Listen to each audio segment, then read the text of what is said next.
Now I want you to think back. Let's take a journey back in time for just a minute. Think about the first day you became a CEO. Well, there was this one guy who, on his first day as a CEO, was a little bit nervous. So, fortunately for him, his predecessor was still around. So he said, "Hey, Jim, help me out here, would you? It's my first day on the job. What do I do if I run into trouble?" He said, "That's easy. I've prepared 3 envelopes for you. When you run into trouble, you open up one of those envelopes. The first envelope is for the first problem you have. Open up the second envelope for the second problem you have, and then open up the third one when you have the third problem." Hopefully you won't have that many, but who knows, you might. Well, sure enough, a few weeks into his job, he ran into trouble. The stock price tanked. Shareholders were mad, employees were rebelling, and he thought, "Oh, okay, thank God I have an envelope." So what did he do? What did he do? Open the envelope. You guys are smart. I knew you were going to get this. He opened up that first envelope, and inside the envelope it said, "Blame your predecessor." Works for me.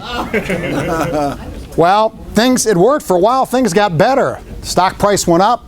Employees were happy. Shareholders were happy. But sure enough, before long, everything tanked again. And so then he opened up the second envelope. You bet. Inside the second envelope, it said, "Reorganize the company." That usually works for a while, and it did for a while. But then the stock price tanked again, shareholders are up in arms again, and so he goes, "Oh my God, what am I going to do?" Well, thank God I have a third envelope. He opened up that third envelope, and in it said, "Prepare 3 envelopes." Raise your hand if you're obsessed with growth. Of course you are. You wouldn't bother with the CEO Club if you weren't obsessed with getting new business and growing your company. So that's what we all do. But the problem is, statistically, growing is sort of against us. Only 1% of all companies in the United States ever reach $30 million. It's what I call the revenue glass ceiling. You have to build yourself a Cirque du Soleil team. You've seen Cirque du Soleil? Anyone? Raise your hand if you've been there. Pretty spectacular performance, isn't it? Well, why? You don't see the Cirque du Soleil performers going, "That's not my department. I can't catch you. Oh, no, sorry, not today. I don't feel like it today." They are a highly motivated, highly trained, highly efficient organization that works on the edge. They don't walk into the performance going, "Well, got another one to do here, Jim. I guess we're going to kind of get through it. Is it Friday yet?" They don't. They work on the edge. They keep you electrified. They keep you glued to the edges of your seat. And what I want you to do is if you really want to grow your organizations, I don't care if you're a manufacturer or a banker or an insurance company or a CPA, if you want to grow your organizations, you have to build a Cirque du Soleil. That's the model that you should have in your mind.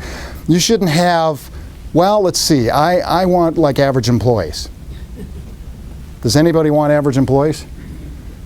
I'm not going to ask you to raise your hand on this, but I'll bet you I know a lot of people who do have average employees. Why? I can't afford anything else. I can't attract anything else. I can't find anything else, and they settle for average.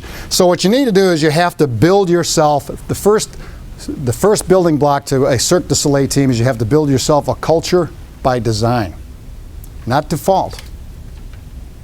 When I got to Miller Ingenuity, I had a culture by default. The people in the factory hated each other. The office people had their own special little cafeteria.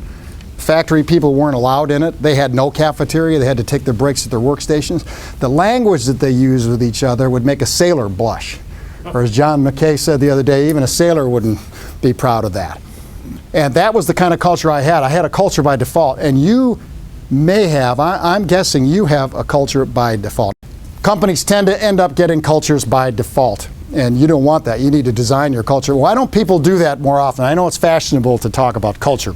Us CEOs, we talk about culture and macroeconomics. Right, Jack? That's what we talk about. It's fashionable to talk about culture. Most people don't do it because they think it's really harder than it is. Anyone ever take on a culture change? It doesn't surprise me, because most companies, most CEOs, that's the last thing they think about is the culture. It's the very last thing. But the culture is what the culture is.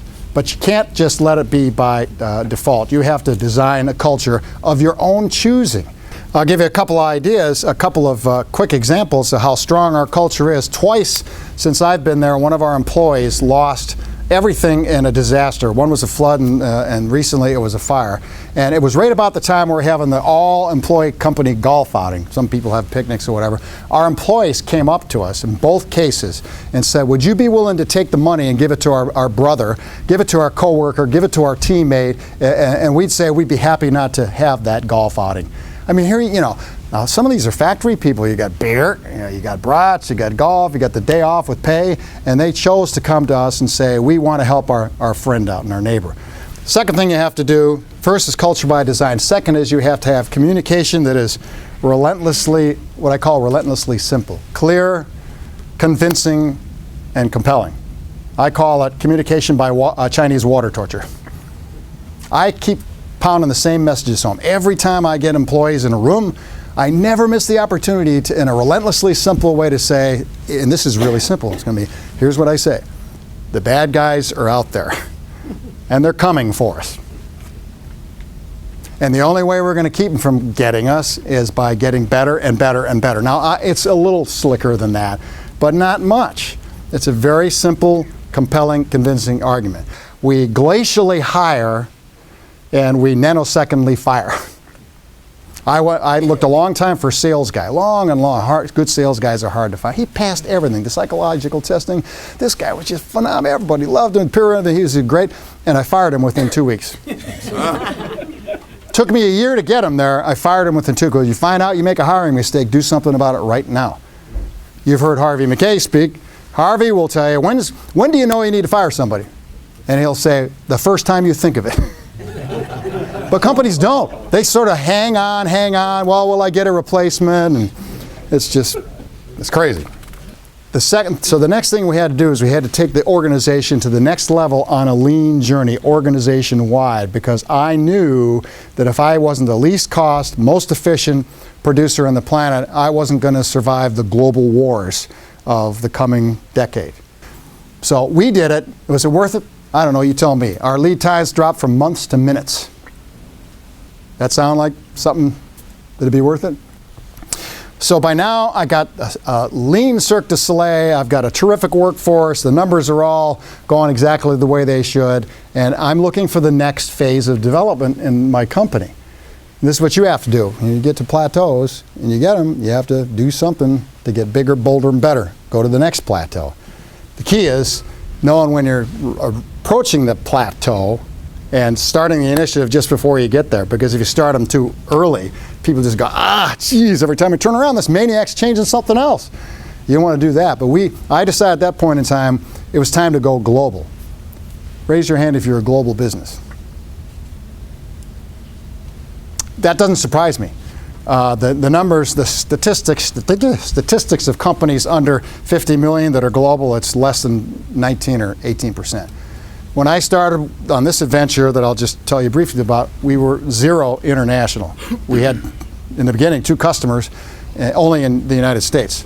Now, 25% of my business is outside of the United States. I have hundreds of international customers. I have a major presence on every continent, almost every continent. And the reason that you want to go global, I'll tell you, is because the money's better out there.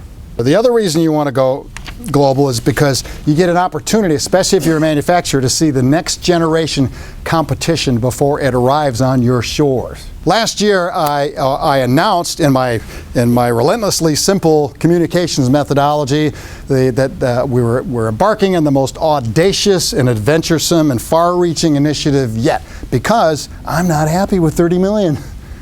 That's not enough for me. And I said, we're going to, in my relentlessly simple way, I got everybody together and I told them the story of the Kindle and the Twinkie. And I had Twinkies out on everybody's, where everyone was sitting, there was a Twinkie there. Had a Twinkie and everything, and I had a Kindle in every seat. And I said, here's the situation. You all know what happened to Twinkie, right? It was just horrible. I mean, the drivers that had Twinkie couldn't carry ho-hos. It was just horrible. American Icon goes right down the tube. And I said, we are more like the Twinkie today, guys. Here we are. We're a successful company. wildly successful company, and I'm telling them we're more like the Twinkie than not. We're certainly more like the Twinkie than the Kindle. And so I drew the analogies about the Twinkie, you know, was this, and we're more like that. We need to be more like Amazon. And we're on a journey now to make our company an innovation solutions powerhouse. You don't just make the declaration that you're going to be the next generation Amazon of the railroad industry and hope things work out okay, do you? We have to now have a culture of innovators. We have to have a mindset of innovators. We have to have people, we have to be able to, we're building in our building what's called a creation station. You got to build that Cirque du Soleil organization. If you don't do that, nothing else you do will matter. Doug Strauss, president of the CEO Club of Baltimore. We just heard Steve Blue speak. Really did a fantastic job. I mean, he really laid it on the line in terms of, you know, how to grow your company, how to keep the company growing, whether it's a recession or whether it's in a growth perspective, and gave some real tangible insight in how to run a company. And some of the examples in terms of, you know, creating a new culture.